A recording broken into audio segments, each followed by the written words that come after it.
সূরা ইখলাস 3 ভাগের 1 ভাগ। তার মানে কেউ যদি সূরা ইখলাস 1 বার পড়ে তো আল্লাহ 10 পারা সওয়াব দেবেন। সুবহানাল্লাহ। 2 বার পড়লে 20 পারা, 3 বার পড়লে 1 খতম। সুবহানাল্লাহ। এটার কোন সূরার ক্ষেত্রে নেই। তাহলে এই সূরার কত ফজিলত। আমরা এই সূরাটাকে 3টা ভাগে ভাগ করব।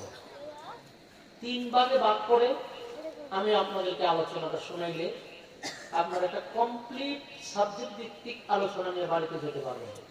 অল্প সময় আমরা এই সূরাটাকে 3 ভাগে ভাগ করব। প্রথম, সংক্ষিপ্ত নাজিল হওয়ার কারণ। 2 নম্বরটা সরল তর্জমা, 3 নম্বরটা ফজিলত।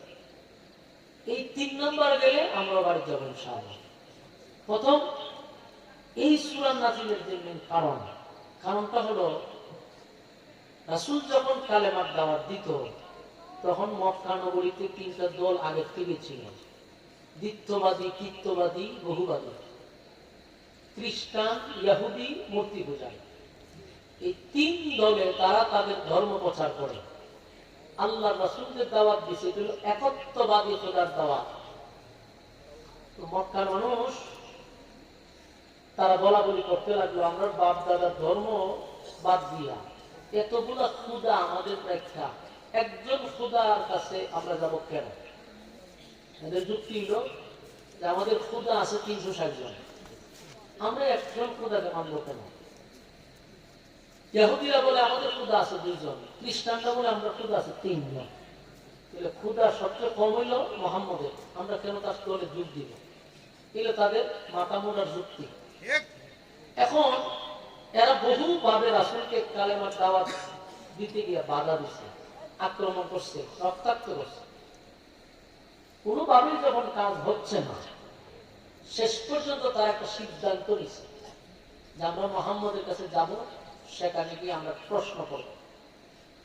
3 দল আবার একত্রিত হয়েছে, খ্রিস্টান, ইহুদি, মূর্তি পূজারী। সব বেঈমান কিন্তু ঘুরাইয়া এক।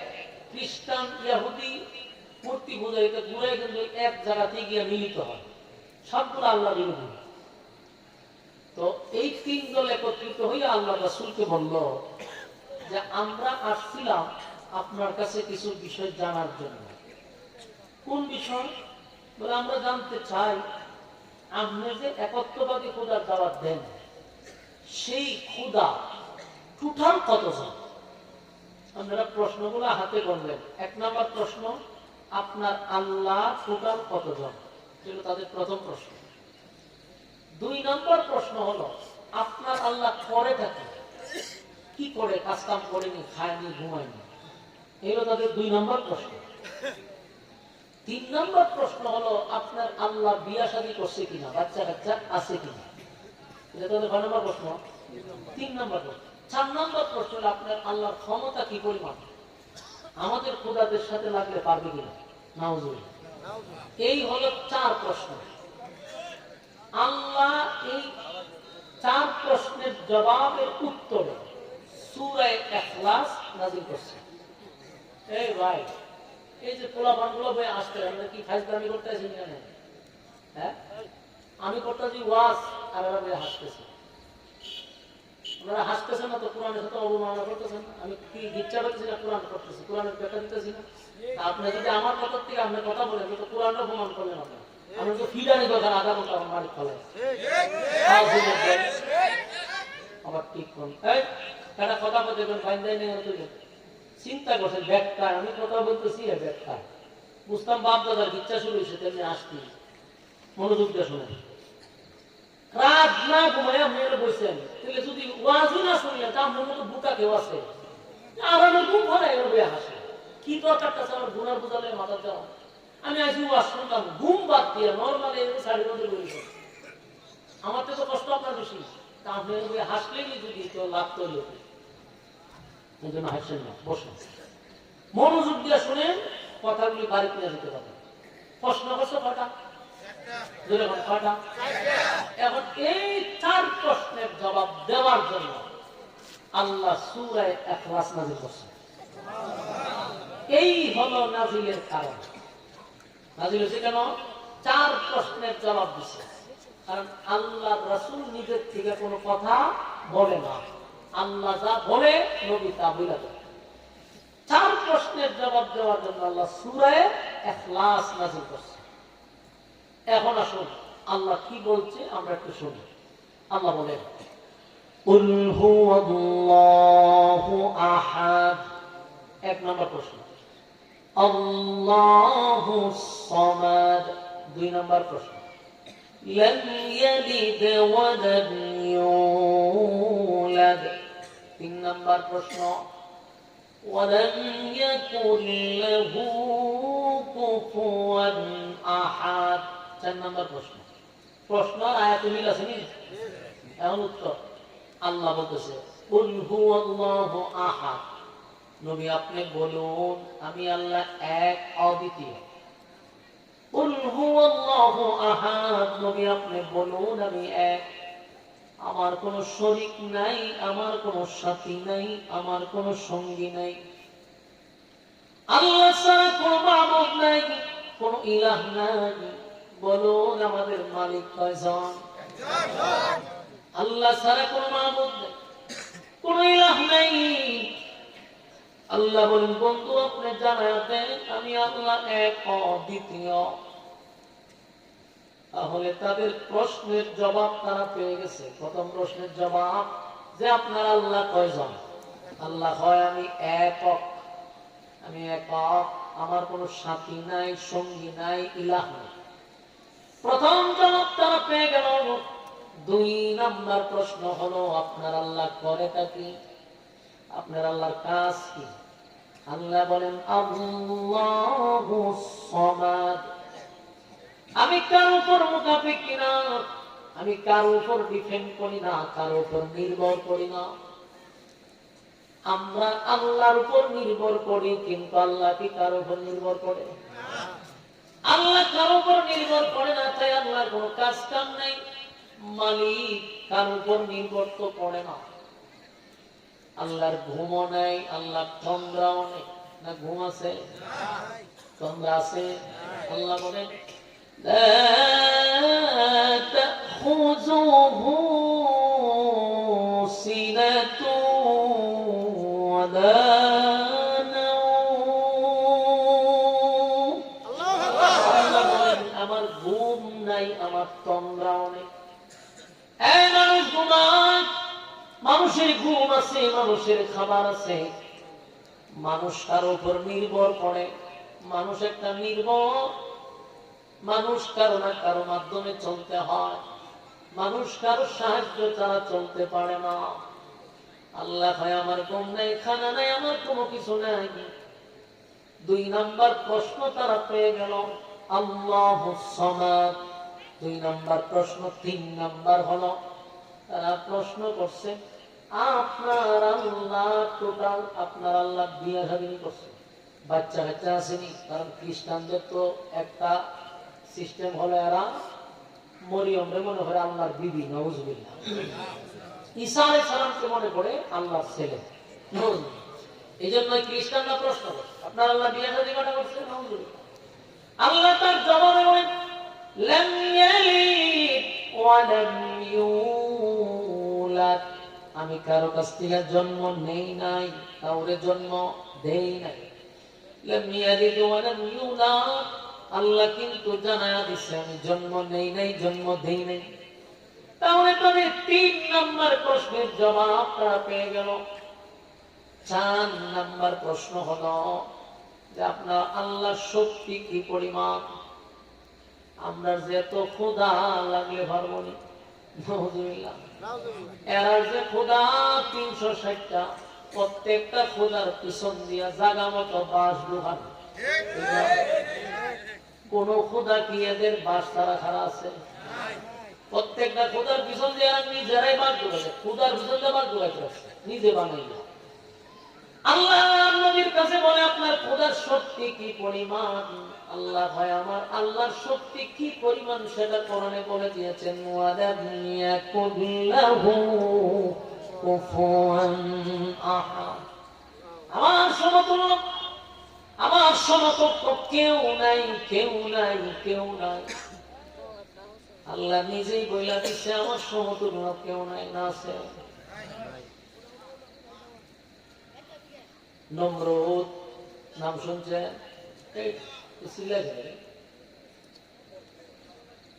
হ্যাঁ, আল্লাহ বলেন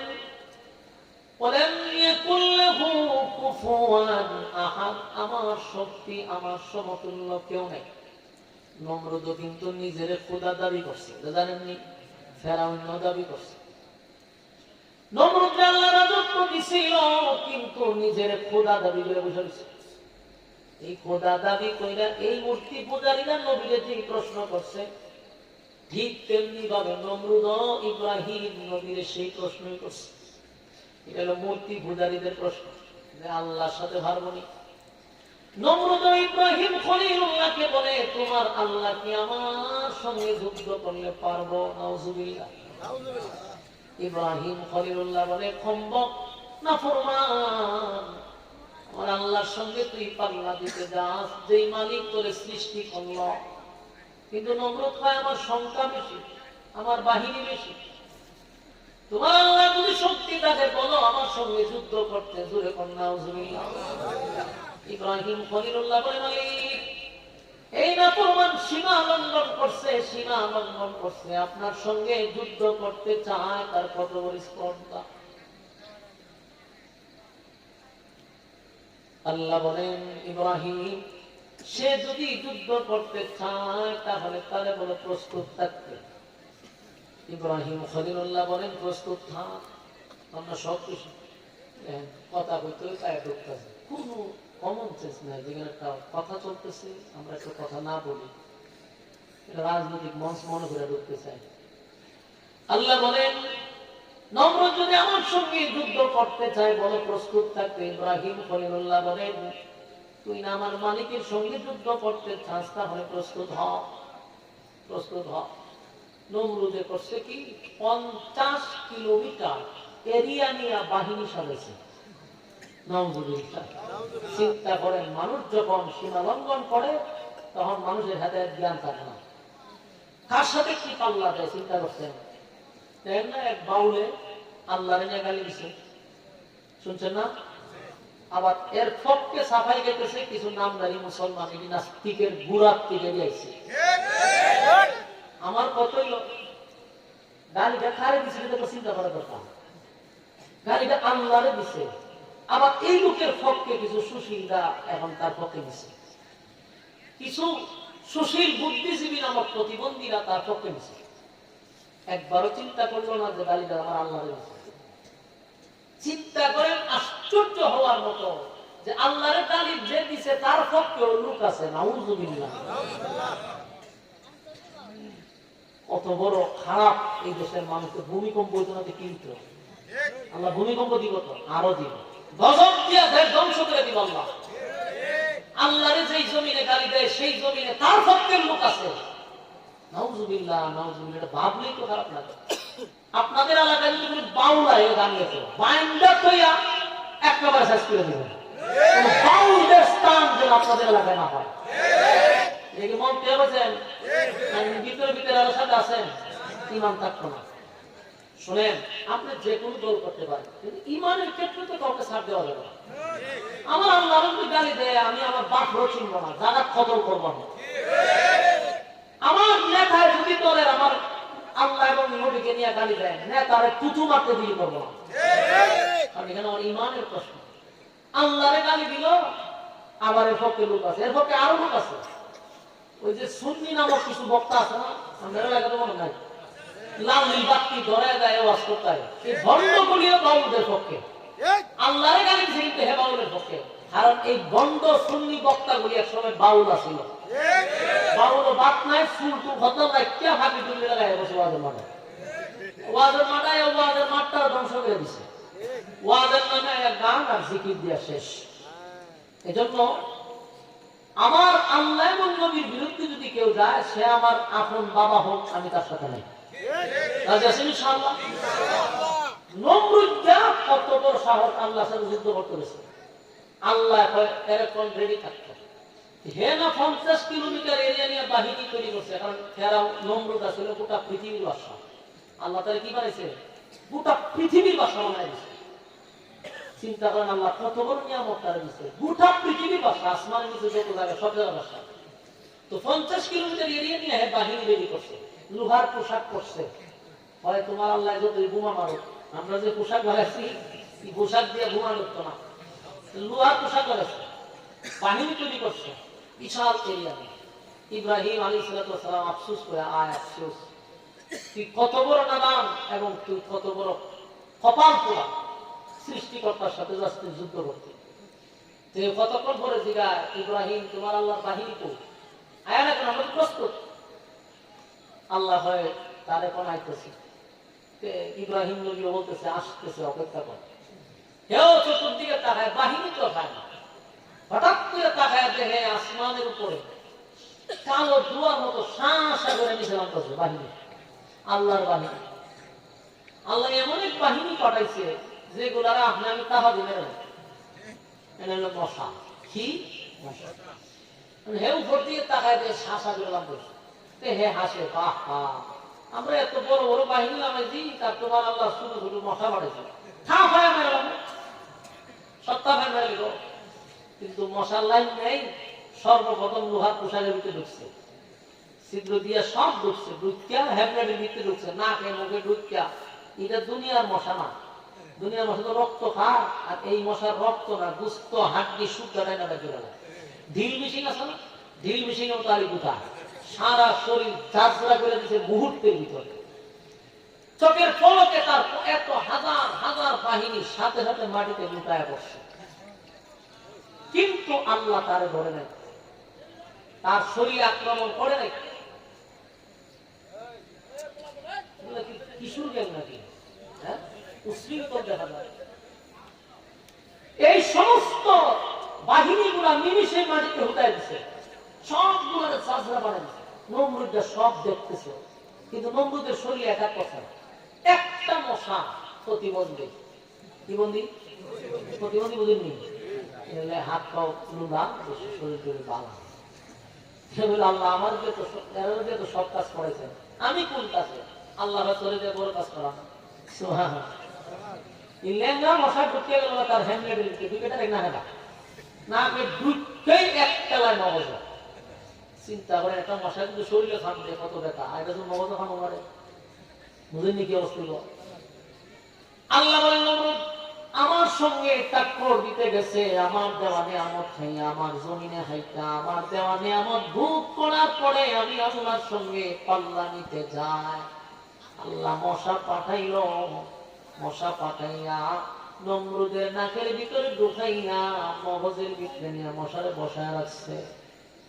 মশাই কেন বয়ে দিয়া একটা বোতাম, যে সুইটা ঢুকায় নমরুদ মাটির দিকে কয়েক হাতে করে লাভ দিয়ে চিৎকার মারে আর মাথার টাকা পাগলের মতো সে দৌড়তেছে, যা পায় তা দিয়ে মাথার বেরিতেছে, যা পায় তা দিয়ে মাথার বেড়া। কিন্তু মশা তো খামো ছাড়ে না। নমরুদ চতুর্দিকে পাগলের মতো ঘুরাইতেছে, ওয়ালে বাইরা যেখানে যায় সেখানে মাথায় বাইরায়, কিন্তু খামড় ছাড়ে না। হঠাৎ করে জুতা দিয়ে মাথার বাড়ি মারছে, যে জুতা দিয়ে বাড়ি মারছে আল্লাহ ছেড়ে দিচ্ছে, ব্যথা কমছে। নমরুদ চিন্তা করে গেছে, সবকিছু দিয়ে বাইরিলাম, ব্যথা কমলো না, কিন্তু জুতার বাড়িয়ে ব্যথা কমছে। চিন্তা করে গেছে যে জুতা অনেক দামি জিনিস, আর যে কোনো কিছু একটা আছে। মূল কথা হলো জুতার বাড়িয়ে কমছে, আল্লাহ বিদ্যুতি ভরার উদ্দেশ্য। যারা জুলুম করে জমিনে এদেরকে আল্লাহ চরম পর্যায়ের বিদ্যুতি করে। লিখে রাখবেন, আপনি জমিনে জুলুম করবেন না, তা আপনার শেষ করে নিতে হলো জুতার বাড়ি। আপনাকে আল্লাহ ধ্বংস করতে করার আগে বিদ্যুতি করবে। যেমন অতীতে যারা জুলুম করে গেছে, ইজ্জত আছে না বিদ্যুতি হয়ে গেছে? নমরুদ যা দিয়া মাথায় বাইরায়, কিন্তু কাম হয় না। জুতাটা যখন বাড়ি মারছে সাথে সাথে আল্লাহ ব্যথা কমায়া দিচ্ছে। এখন সে জুতা ভাইয়া কতক্ষণ ধরে আবার সুই জুফা, জুতাটা বাড়ি মারে ব্যথা ছেড়ে দেয়। এখন এই সে ওষুধ পেয়েছে কি? জুতা। যেটা বাড়ি দিলে সারে, আর অন্য কিছু বাড়ি দিলে সারে না। দেশের প্রেসিডেন্ট না, সারা পৃথিবীর বিভিন্ন দেশ থেকে লোক আসে, তার সাথে কথা বলার জন্য, কিন্তু যখনই মশা কামড় দেয় তখন জুতা বাতাস করে মাথার বাড়ি মানে। বিভিন্ন দেশের লোকের একটা আশ্চর্য বিষয়, গোটা পৃথিবীর বাদশা এত দেশ দিকটা লোক নিজের কপালও নিজেই জুতা দেয় ঘটনা দিটা এইভাবে জুতা দিয়ে বাইরেতেছে। সে জুতাটা বাইরানির জন্য একজন লোকরে নিয়োগ দিছে, চাকরি দিছে যে তুই আমারে জুতাটা বাইরে কি মাথা, আমি তোর বেতন দিব। চিন্তা করেন আল্লাহ কোন জায়গায় পৌঁছেছে। এই লোকে খুব শখে শখে চাকরি দিছে যে যাই হোক টেকা দিলে না দিলে জুতাটা তো বাড়িতে পারো, অসুবিধা নেই, চাকরিতে রাজি। চাকরিতে সে জয়েন করছে। এখন ফেরাউন ইশারা দিলে জুতাটা বাড়ি না। প্রথম তো শখে বেরিয়েছে, ঠিক না? প্রথম শখে বেরিয়েছে, শখে বেরিয়েছে। যেমন আবুল, এটা না পিতা আবুল সরকার যে বাবু যে একটা দর্শক গ্রেপ্তার করে আমরা যে গাড়ি দিল অনেক এর মধ্যে বলতে হচ্ছে জুতাটা বেরিয়ে লেগে আমি তো বিনা টাকায় চাকরি বানাবো যেটা করে জুতাটা হতাম বাইরে হয়ে গেল, ঠিক না? জনগণ অনুরোধের প্রতি খ্যাপা ছিল যে জুতাটা বাইরে চাকরি দিতে বলছি বাইরে নয়, জনগণের বাইরে। প্রথম শখে বেরিয়েছে, কিন্তু একটা মানুষ তো ক্লান্ত হয়, সে খানা খাইছে না, জুতাটা বাইরে লাগে, বাথরুমে যেতে না, ডাক মারে, জুতাটা বাইরে লাগে। সারা খুব ক্লান্ত না, একদিন কয় এইভাবে যদি বাইরে চাই আমি নিজেও মরু, হ্যাঁ মরু, বলি তো যাবো গা, হ্যাঁ বাইরে হয়ে যাবে। একদিন জুতার বদলে মুগুর গেছে, মুগুর বড় মুগুর লেগে বলছে, যখন নমরুদ হয়েছে ভাই মা, নমরুদের জুতা তৈয়াই মুগুরটা মাথার পিছিয়ে জুড়ে বান, এমন বাড়ি দিছে মাথা দুই ভাগ হয়েছে। এমনি দিয়ে মশা উড়া জায়গা, মশা কোনো চিন্তা করছে যে নোংরা পরিবেশে আমার তেমন যায় না, মশা গেছে। বলুন আল্লাহ ধ্বংস করছেন কথা হয় না? আপনি কেন বলেন আমার সঙ্গে পাল্লা দিলে অস্তিত্ব থাকবে না। ওয়ালাম ইয়াকুল্লাহু কুফুয়ান আহাদ। তোমরা কি নমরুদের ইতিহাস পড়ো নাই? এই নমরুদ আমার সঙ্গে পাল্লা দিছে, আমি আল্লাহ তারে ধ্বংস করে দিছি, কিন্তু মূর্তি পূজারীরা নবীরা পায় আল্লাহ শক্তি কি পরিমাণ। আল্লাহ পায় ওয়ালাম ইয়াকুল্লাহু কুফুয়ান আহাদ, আমার সমতুল্য আমার সমকক্ষ কেউ না। বলুন প্রশ্ন কয়টা ছিল? আরো জোরে। এক নাম্বার প্রশ্ন কুল আল্লাহু আহাদ, নবী আপনি বলুন আমি এক অদ্বিতীয়। দুই নাম্বার আল্লাহুস সামাদ, আমি কারো উপর ডিপেন্ড করি না, কারো মুখাপেক্ষী না। লাম ইয়ালিদ ওয়া লাম ইউলাদ, আমি আল্লাহ কাউকে জন্ম দেই না, কারো কাছ থেকে জন্ম নেই না। ওয়া লাম ইয়াকুল লাহু কুফুয়ান আহাদ, আমার সমতুল্য সমকক্ষ কেউ না। চার বছর হয়েছে নি কথা হয় না? আমরা এতক্ষণে কয়টা আলোচনা শুনলাম? নাজিলের কারণ শুনলাম, সরল তর্জমা শুনলাম। আলোচনা ছিল কয় পয়েন্টে? 3 পয়েন্ট, 2টা শেষ হয়েছে। এখন আসলে ফজিলত আমরা একটু জানি। ফজিলত হলো এই সূরা যদি কেউ একবার পড়ে 10 পারা, 2 বার পড়লে 20 পারা, 3 বার পড়লে 1 খতম। সুবহানাল্লাহ। আমরা কি 1 খতম লইয়া বাড়ি যেতে চান? আমার সাথে পড়েন কুল হুয়াল্লাহু আহাদ আল্লাহুস সামাদ লাম ইয়ালিদ ওয়া লাম ইউলাদ ওয়া লাম ইয়াকুল লাহু কুফুয়ান আহাদ। আমার যুবক ভাইরা, এই মুহূর্তে আমার সঙ্গে যারা আপনারা পড়লেন প্রত্যেকের আমলনামায় আল্লাহ 10 পারা সওয়াব দিয়ে দিয়েছেন। আরেকবার পড়েন কুল হুয়াল্লাহু আহাদ আল্লাহুস সামাদ লাম ইয়ালিদ ওয়া লাম ইউলাদ ওয়া লাম ইয়াকুল লাহু কুফুয়ান আহাদ। 20 পারা সওয়াব পাইছেন। কুল হুয়াল্লাহু আহাদ আল্লাহুস সামাদ লাম ইয়ালিদ ওয়া লাম ইউলাদ ولم يكن له كفوا احد। এই মুহূর্তে আমার সঙ্গে যারা সূরা ইখলাস করলেন, মাইকের আওয়াজ যতটুকু দূরে যায়, যদি অন্য কেউ আমার সঙ্গে পড়ে থাকেন, প্রত্যেকের আমলনামায় এই মুহূর্তে একটা খতমের সওয়াব আল্লাহ দিয়ে দিয়েছে। বলুন লস না লাভ? একটা খতমের সওয়াব আপনার আমলনামায় লইয়া তারপরে বাড়িতে যাবেন। যুবক ভাইরা, এই যে আমরা পড়লাম পড়তে কি কয়েক মিনিট লাগছে? 1 মিনিটও লাগে না। সূরা ইখলাস 3 বার পড়তে 1 মিনিট সময় লাগে না। অথচ আমরা বছরে একবারও তিনবার একসাথে কুল আল্লাহ সূরা অনেকেই পড়ে নাই। এমন লোক আছে এক বছর আজকে পড়ছে, ঠিক না? তাহলে একবার পড়লে 10 পারা, দুইবার পড়লে 20 পারা, তিনবার পড়লে একটা খতমের সওয়াব পাওয়া যায় রে। এত অল্প সময়ে একটা খতমের সওয়াব পাওয়া যায়। আমরা সময়টারে অপচয় না করে কাজে লাগানোর দরকার আছে না? আমার যুবক ভাই, এবার যদি কেউ 10 বার পড়ে, 10 বার পড়ে, তার জন্য আরেকটা সুসংবাদ আছে। 10 বার যদি কেউ পড়ে, আল্লাহ তার জন্য জান্নাতে একটা ঘর বানায় দেয়।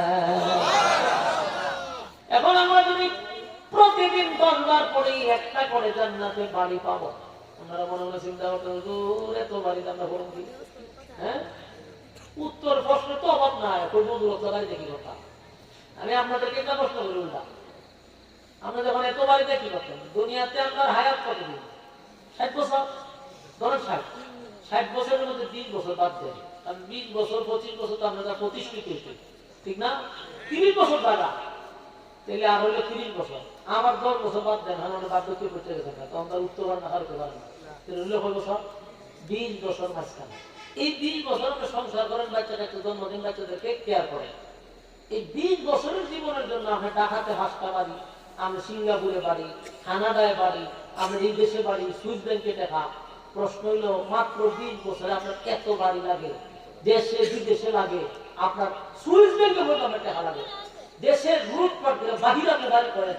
আমার প্রশ্ন হইল বয়স তো মাত্র 20 বছর, এখানে যদি আপনার এত বাড়ি ঘর লাগে, আর জান্নাতে শুরু আছে, এটার কোনো শেষ নেই। সুবহানাল্লাহ, এটা শুরুর নামে শেষ নাই তো। তাহলে বাড়ি তো কয়েক হাজার হাজার লক্ষ কোটি হইলে কোনো অসুবিধা নাই, আর এটা তো মরণ নাই, শুরু আছে, শেষ নাই। যে সমস্ত সুশীলরা প্রশ্ন করে এত বাড়িতে কি করো, তুই জাহান্নামে যাবে, তুই তো জান্নাতে যাইতে না, তুই বাড়ি করতে, তুই যা জাহান্নামে, তোরা তো বাড়ির দরকার নাই। যারা জান্নাতি তাদের বাড়ির দরকার আছে, কারণ দুনিয়াতে বইল একটা, বিয়ে তো 2টা 3টা করণ জানা বাংলাদেশে, যদিও 4টা করণ দিব, একটা করছি, একটা দৌড়ে রাখতে 5টা 6টা বাড়ি করে, ঠিক নেই? আর জান্নাতে কমপক্ষে বউ থাকবো 72টা, এবার স্পেশাল দিয়ে দিলে বউ আরো থাকবো। সুবহানাল্লাহ। আল্লাহ বলেন কেউ যদি 10 বার পড়ে, তারপরে জান্নাতে তার জন্য একটা ঘর বানায় দিব। এইভাবে যদি প্রতিদিন 10 বার পড়েন, একটা করে বাড়ি, একটা করে বাড়ি, যত বাড়ি হবে তত শান বাড়বে। কথা বুঝতেছেন? দুনিয়াতে যেমন যার টাকা পয়সা বেশি, তার সম্মান সামাজিক ভাবে বেশি। জান্নাতের ভিতর যার জান্নাতের বাড়িঘর বেশি, অন্য জান্নাতীদের কাছে তার মূল্যায়ন বেশি, কারণ সে নিশ্চয়ই একটা আমলদার ছিল, তার সম্মান মর্যাদাও বেশি ছিল। আমার যুবক ভাইরা, আর যদি কেউ 100 বার পড়ে, 100 বার প্রতিদিন সূরা ইখলাস 100 বার যদি কেউ পড়ে, আল্লাহর নবী বলেন তার জন্য সুপারিশ করা আমার ওয়াজিব। সুবহানাল্লাহ। 100 বার সূরা ইখলাস যদি কেউ পড়ে, নবী বলেন তার সুপারিশ করে জান্নাতে নেওয়া আমি নবীর জন্য ওয়াজিব। সুবহানাল্লাহ, সুবহানাল্লাহ। এজন্য সূরা ইখলাস প্রতিদিন পড়তে থাকবেন, পড়তে থাকবেন। আপনি বাজারে যাবেন, বাজার করার জন্য বেহুদা কথা না বলেন, হাঁটতে হাঁটতে যাবেন আর সূরা ইখলাস পড়তে থাকবেন। সূরা ইখলাস পড়লে আরেকটা গুণ আছে দুনিয়াতে, এটা হলো সম্মান বেড়ে যায়। সম্মান বেড়ে যাবে আপনার, দুনিয়াতে সম্মান বেড়ে যাবে। রাস্তা দিয়ে আপনি বাজারে যাবেন, বাজারে যাওয়ার সময় অনর্থক যদি কথা না বলি, বেহুদা যদি কথা না বলি, আমরা বাজারে যাই দেখেন গপ করতে করতে একটা বাজারে যাইব, আইতে আবার গপ মারাইব, গপ যদি না করি, গল্প যদি না করি, আমি একা একা যাবো আর পড়তে থাকবো কুল হুয়াল্লাহু আহাদ আল্লাহুস সামাদ লাম ইয়ালিদ ওয়া লাম ইউলাদ ওয়া লাম ইয়াকুল লাহু কুফুয়ান আহাদ। পড়তে থাকবেন, পড়তে থাকবেন। বাজারে গেলেন, বাজার করলেন, আবার আসলেন, সূরা ইখলাস পড়তে থাকবেন। আমার যুবক ভাইরা, যদি আপনি এইভাবে পড়তে থাকেন, লিখে রাখেন, আল্লাহর কসম সমাজে আপনার গ্রহণযোগ্যতা বাড়বে, সমাজে আপনার সম্মান বেড়ে যাবে। এটা কারণ আছে, আপনি তো বেহুদা কথা বলতেছেন না, আপনি একা একা চলে না সূরা পড়ে। সমাজে ওজন কেন কমে যায়? মানুষ বেহুদা কথা বলে। বেহুদা কথা যারা বেশি বলে, অনর্থক কথা যারা বেশি বলে, তাদের সম্মান থাকে না। কথা বুঝতে চায়? মানুষ তার সম্মান করে না, কারণ বেশি কথা বলনেওয়ালাকে মানুষ পছন্দ করে না। আর আপনি যদি একা একা মালিকের এই তেলাওয়াত থেকে সূরা যদি আপনি পড়তে থাকেন, সম্মান বেড়ে যাবে, মর্যাদা বেড়ে যাবে। সুবহানাল্লাহ। আমার যুবক ভাইরা, নবীর একজন সাহাবী নাম ছিল মুআবিয়া ইবনে মুআবিয়া। নবীজি চলে গেলেন যুদ্ধের ময়দানে যুদ্ধ করার জন্য। সেই যুদ্ধে নবী ছিলেন সেনাপতি। নবীজি যুদ্ধের ময়দানে চলে গেল। মদিনা থেকে প্রায় 100 কিলোমিটারের উপরে দূরে, সেখানে নবী যুদ্ধের জন্য চলে গেছে। হঠাৎ করে জিবরাইল নবীর সামনে এসে হাজির। ওগো নবীজি, আপনার একজন সাহাবী ইন্তেকাল করছে, আপনার সাহাবী দুনিয়া ছেড়ে চলে গেছে। নবী গো, আল্লাহর অর্ডার হলো এই জানাজাটা আপনি পড়াবেন। সুবহানাল্লাহ। নবী কয় আমি কই আর মুআবিয়া ইবনে মুআবিয়া কই? 100 কিলোমিটার আমি দূরত্ব। মুআবিয়া মারা গেছে মদিনায়, আমি তার জানাজা কেমনে পড়াবো? লাশ গিয়া কখন দেখবো, কখন জানাজা পড়াবো? তখন তো গাড়ি নাই, মরুভূমি, যাইতে তো 2 দিন লাগতে পারে। আমি কেমনে জানাজা পড়াই? জিবরাইল বলে, হুজুর, আপনার মুআবিয়া ইবনে মুআবিয়ার জানাজার পড়ার কথা আল্লাহ বলছে, তাই সিদ্ধান্ত মালিকের। আপনি আগে জানাজার জন্য প্রস্তুতি নেন। সুবহানাল্লাহ।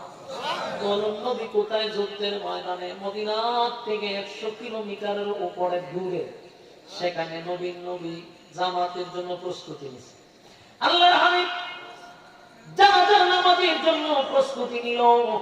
পয়গম্বর আশ্চর্য হয়েছিল, কেমনে সম্ভব? আমি কই, আমার সাহাবী কই? কিন্তু হঠাৎ করে নবী তাকায়া দেখেন, জানাজার এক মুহূর্তে মুআবিয়া ইবনে মুআবিয়ার লাশ আমার নবীর সামনে দেখা যায়। এটা আমার নবীর মুজিজা। এই জানাজাটাকে কেন্দ্র করে এখন বাংলাদেশে গায়েবানা জানাজা হয়। এই ঘটনার কেন্দ্র করে।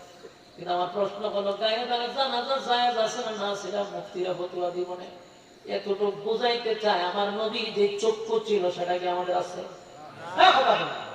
নবী তো আল্লাহ চক্ষু দিছে দেখার জন্য। নবীর জন্য যেটা করা, এটা আমাদের জন্য সব কাজ করা যায় না। নবী যখন গায়েবানা জানাজা পড়ানোর যে সিস্টেমে চালু হয়েছে, তখন তো নবী দেখছে মুআবিয়ার লাশ নবীর সামনে, জিবরাইলের পাকা দিয়া নবীর সামনে ধরে রাখছে। সুবহানাল্লাহ। আর আমরা লাশ ছাড়াই গায়েবানা জানাজা পড়া, আমি ভাই মুফতি নাই, ফতোয়া দিতে রাজি না, আরো বেজাল। কিন্তু এই জায়গায় যতটুকু বুঝছি যে নবী তার নবী বলা চক্ষু দিয়া সেদিন মুআবিয়ারে দেখছে, আল্লাহ নবীরে দেখাইছে। মুআবিয়ার জানাজা নবী পড়াবে। যেই মাত্র সাহাবায়ে কেরামদেরকে বললেন, তোমরা আমার পিছনে দাঁড়াও, জানাজার নামাজে তোমরা রেডি হও। সব সাহাবীরা কাতার বন্ধ দাঁড়াইছে, 2টা কাতার হয়েছে। এমনি জিবরাইল বলছো, আপনি জানাজা পড়ান। জানাজার দাঁড়াইছে, 3 কাতার করলো। আল্লাহর পয়গম্বর জানাজার দাঁড়াইবার সময় দেখছে প্রচন্ড রুদ্র, মরুভূমি তো প্রচন্ড রুদ্র। জানাজায় যেমনি দাঁড়াইছে এমনি আকাশটা মেঘাচ্ছন্ন হয়েছে, পুরা মেঘাচ্ছন্ন হয়ে গেছে, অন্ধকার অন্ধকার হয়ে গেছে। আল্লাহ নবী জানাজার নামাজ কমপ্লিট করে তাকায়া দেখে আকাশটা মেঘাচ্ছন্ন। কিরে জিবরাইল, জানাজার আগেও দেখলাম আকাশে প্রচন্ড রুদ্র, মরুভূমির মধ্যে আমরা দাঁড়াইতে পারলাম না। জানাজা শুরু হওয়ার পরে মেঘাচ্ছন্ন কেন হয়ে গেল? জিবরাইল বলল, আপনার মুআবিয়া ইবনে মুআবিয়ার জানাজার মধ্যে এই পরিমাণ ফেরেশতা আছে গো, যে ফেরেশতাদের কারণে সূর্যের আলো দেখা যায় না। কি বুঝলেন? আল্লাহর নবী আশ্চর্য হইল, কি এমন আমল করে রে, কি এমন কাজ করলো আমার মুআবিয়া? তার জানাজায় এত ফেরেশতা পদার্পণ করলো জমিনে, ঘটনা কি? আবার আল্লাহ নিজে গেছে, বন্ধু মুআবিয়ার জানাজা আপনি নবী পড়াবেন। আল্লাহ নবী জানাজা পড়াছে, পড়ায় নবী গেলেন যুদ্ধের ময়দান। যুদ্ধের পরে অনেকদিন পরে যখন নবী মদিনায় আসছে, নবী ওনার হুজুরায় যায় নাই, নবীর ঘরে প্রবেশ করে নাই, দৌড়াইয়া মুআবিয়ার বাড়িতে গেছে। মুআবিয়ার বাড়িতে গিয়া মুআবিয়ার আত্মীয় স্বজন, স্ত্রী সন্তান সবাইকে একত্রিত করে বলল, আমারে তোমরা বলো আমার মুআবিয়া কি এমন আমল করত যে আমলের কারণে তার এত সম্মান আর এত মর্যাদা, বলো না কি এমন আমল করছে। ঘরের মানুষকেও ধরে এমন কোন আমল তো আমরা দেখি নাই, নামাজ পড়ছে আমরা যেভাবে পড়ি সেইভাবে করছে, তাহাজ্জুদ করছে, যে আমলগুলা করে থাকে সেটাই করছে না, নিশ্চয়ই সে আলাদা কোনো ইবাদত আছে বলো। তারা অনেকক্ষণ চিন্তা ভাবনা করে বলে, হ্যাঁ একটা আমল আমরা দেখছি, তার ব্যক্তিগত মুআবিয়া যখনই সময় পাইত বেহুদা কথা বলতেন না, ওনার জবানে সব সময় দেখতাম একটা সূরা পড়ত, কুল হুয়াল্লাহু আহাদ আল্লাহুস সামাদ লাম ইয়ালিদ ওয়া লাম ইউলাদ ওয়া লাম ইয়াকুল লাহু কুফুয়ান আহাদ। আল্লাহর নবী বলেন, আমি এত পরে বুঝতে পারছি মুআবিয়ার এত সম্মান, এত মর্যাদা আল্লাহ কেন বানাইলো। মুআবিয়ার জানাজা এত ফেরেশতা আমার আল্লাহ আমার দিয়ে জানাজা পড়াইলো, এর একমাত্র কারণ হলো মুআবিয়া সূরা ইখলাস পড়তো, তাই সম্মান আর মর্যাদা বাড়ায়া দিছে। বলুন আপনি আমি সূরা কি পড়তে রাজি আছি? কথা হয় না। এই সূরাটা প্রতিদিন কমপক্ষে তিনবার যদি তিনবার পড়তে পারি সর্বনিম্ন, এরপরে 10 বারের চেয়ে বেশি যারা পড়বেন 100 বার, কিন্তু সর্বনিম্ন 3 বারের প্রথম কোরআনের সওয়াব পাওয়া যাবে। আর মা বোনদেরকে বলি, ঘরের ভিতরে কাজ করতেছেন, পাক করতেছেন, ঘর ঝাড়ু দিচ্ছেন, কাজ করেন, বেহুদা কথা না বলে মা বোনেরা যদি ওই ঘর ঝাড়ু দিতে গিয়ে সূরা ইখলাস পড়ে, দর বিছাইতে গিয়া বিছনা বাতি করার সময় যদি সূরা ইখলাস পড়ে, এমনকি আনাজ বানাচ্ছে, রান্না করতেছে, পাক করতেছে, তখনও যদি সূরা ইখলাস পড়ে, অনর্থক কথা না বলে উনি ওনার কাজের ফাঁকে যদি সূরা ইখলাস পড়ে, ওই ঘরের মধ্যে রহমত বেড়ে যাবে, বরকত বেড়ে যাবে, বাচ্চা কাচ্চাগুলো দিনদার হয়ে যাবে। আল্লাহ তাআলা প্রত্যেকটা ঘরের ভিতরে এমন মহিলা তৈরি করে দেব। আমিন। কারা কারা পড়বেন রাজি আছেন তো? ইনশাআল্লাহ। কমপক্ষে কয়বার? কমপক্ষে 3 বার, পরে 10 বার, পারলে 100 বার রাজি আছেন? এই একটা বলি, এখানে ওয়াদা করছেন, ওয়াদা যেন ভঙ্গ না হয়। কথা বল ঠিক? আল্লাহ আমাদেরকে কথাগুলির উপরে বলনেওয়ালা শুননেওয়ালা উভয়কে আমল করার তৌফিক দান করুন। আমিন। সবাই বলেন আমিন। আল্লাহুম্মা সাল্লি আলা মুহাম্মাদিন ওয়া আলা আলি মুহাম্মাদ কামা সাল্লাইতা আলা ইব্রাহিম ওয়া আলা আলি ইব্রাহিম ইন্নাকা হামিদুম মাজিদ। আলহামদুলিল্লাহি রাব্বিল আলামিন والصلاة والسلام على سيد الأنبياء والمرسلين وعلى آله وصحبه أجمعين. ربنا لا تزغ قلوبنا بعد إذ هديتنا وهب لنا من لدنك رحمة إنك أنت الوهاب. إن صلاتي ونسكي ومحياي ومماتي لله رب العالمين لله رب العالمين. رب العالمين الله গভীর রাত হয়ে গেল, নজুলে রহমতের সময়, আল্লাহ দোয়া কবুলের সময়, আমি মুসাফির আপনার মহব্বতের বান্দাদেরকে নিয়ে, আল্লাহ আমি গুনাহগার আপনার মহব্বতের বান্দাদেরকে নিয়ে হাত বাড়াইছি। আল্লাহ এই মজলিসে কত সাদা সাদা দাড়িওয়ালা মুরব্বীরা হাত বাড়াইছে, আল্লাহ কত হাজী সাহেবরা হাত বাড়াইছে, কত ছোট ছোট মাসুম বাচ্চারা হাত বাড়াইছে, আল্লাহ আমার নওজোয়ান তরুণ যুবক ভাইরা হাত বাড়াইছে, আলেম ওলামারা হাত বাড়াইছে, পর্দার আড়ালের মা বোনেরা হাত বাড়াইছে। আল্লাহ আমি গুনাহগার, আল্লাহ আপনার যার হাতটা পছন্দ হয় তার হাতে উসিলা জিন্দেগির গুনাহ সব মাফ করে দেন। আল্লাহ সগীরা কবিরা ইচ্ছা অনিচ্ছা দেখাইয়া না দেখাইয়া অঙ্গ প্রত্যঙ্গের দ্বারা যত গুনাহ করছি মেহেরবানি করে গো জিন্দেগির গুনাহ মাফ করে দেন। বাকি জিন্দেগি আল্লাহ আপনার হুকুম রাসূলের তরিকা অনুযায়ী চলার তৌফিক দেন। যেমনে চললে আপনি খুশি হয়ে যান ওইভাবেই চলার তৌফিক দেন। বাকি জিন্দেগি আপনার গোলামি করার তৌফিক দেন। বিশেষ করে আল্লাহ বাইতুস সালাম হাফেজিয়া মাদ্রাসা যত জরুরত আছে গাইবি হাজারাত থেকে পুরা করে দেন। আল্লাহ মাদ্রাসার ছাত্র শিক্ষকদেরকে কবুল করেন। এলাকার প্রত্যেকটা মানুষকে মাদ্রাসামুখী করে দেন। মাদ্রাসার প্রতি মহব্বত বাড়ায়া দেন। আল্লাহ আমার ডাইনে বামে সামনে পিছনে যত গুরুস্থান আছে প্রত্যেকটা মুর্দা গানের কবরে সব পৌঁছায়া দেন।